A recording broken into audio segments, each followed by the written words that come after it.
brains behind this whole project.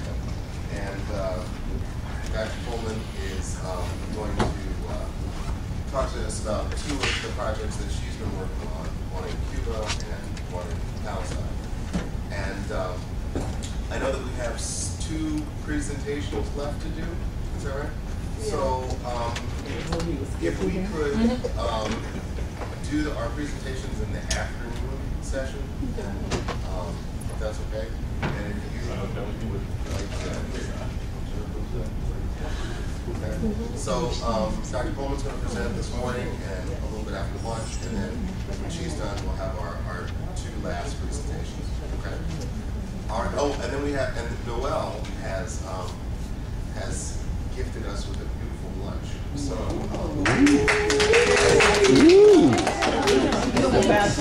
I like beautiful lunches. We'll enjoy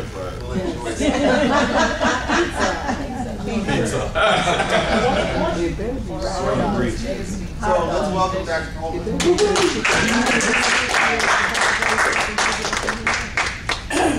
Well, good morning. Good morning. It must feel nice to be almost close to the end of your seminar. We ain't even close. We got a lot to work to do.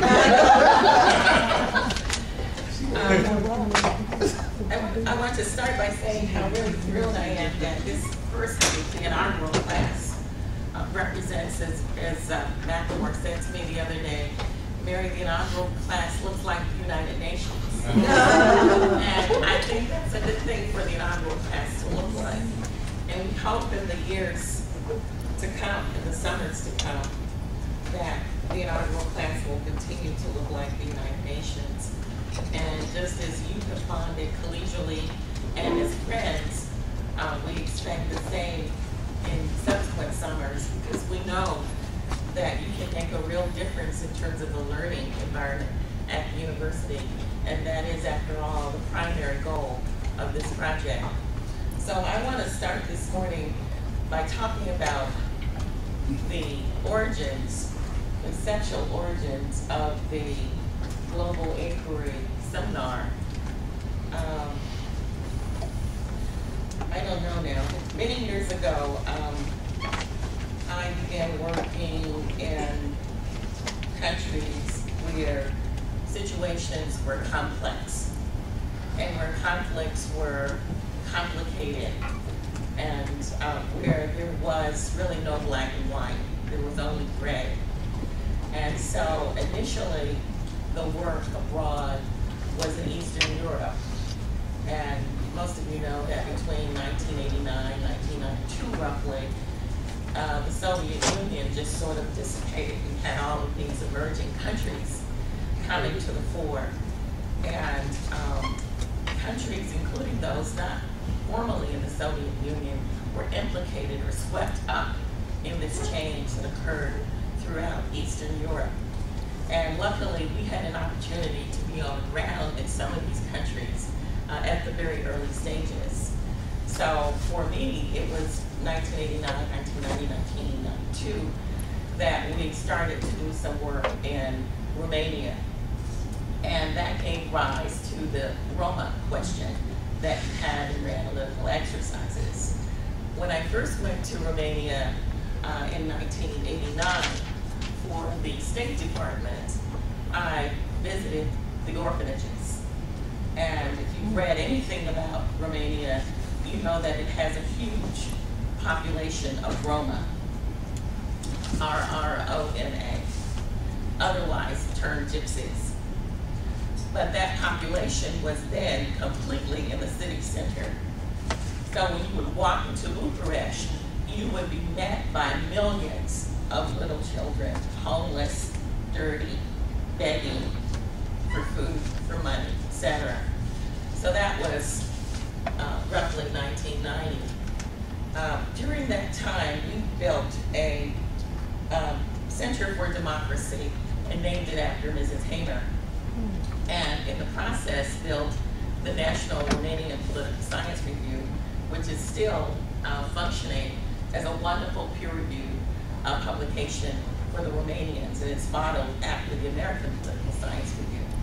So we did a lot of things to ensure that State University could benefit from the work that we were doing abroad.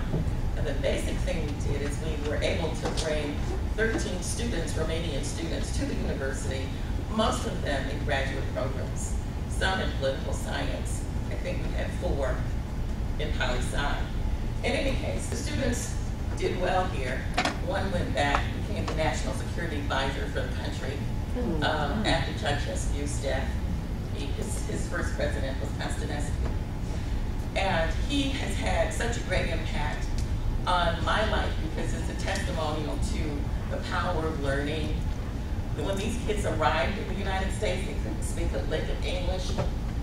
So they were in master's classes, struggling with English, trying to understand. And they were able to do really well. And most of them returned home. Some did not, obviously. One received a PhD in econ and is working in Alabama. But for the most part, they returned home. I'm giving you this story just to say that as a faculty member, the world is pretty open to you.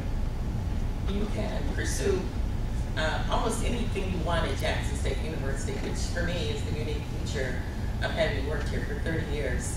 No one will tell you you can't do it if you can find the resources to do it. Mm-hmm.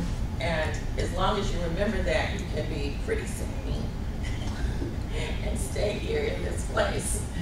But the goal is to be offensive and pursue opportunities and make sure they benefit not just your personal professional career, but the lives of others. And on the ground, we were able to make a big difference. So we returned to Romania about a semester later, and all of the children who had once been in the city center were no longer there. They were invisible. So where had they taken them? They'd taken them to the orphanages in the rural places throughout Romania.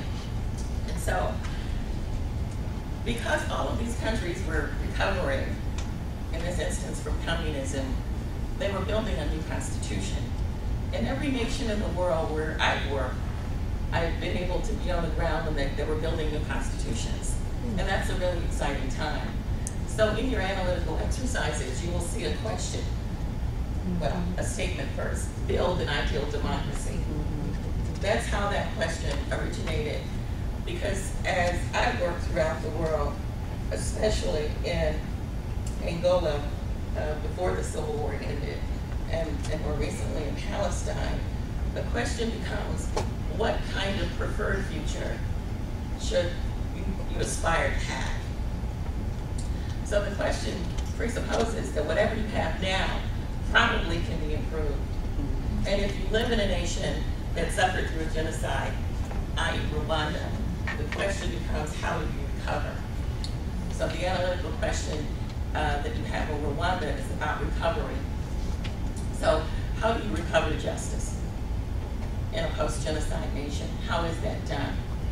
The goal was to have young people in primary and secondary school think about answers to these questions, because they, after all, will be the future leaders in a generation or so. So when we were writing questions and thinking about how to get people to think about the preferred future, I simply went from country to country in my experience and tried to raise questions that would make people think analytically about how to answer these difficult questions. Now, this notion of hard cases that sort of permeates all of the analytical exercises is a conception that comes out of law. Ronald Dworkin wrote a really fabulous article in 1975, and he called it hard cases. And so that's where I want to start today.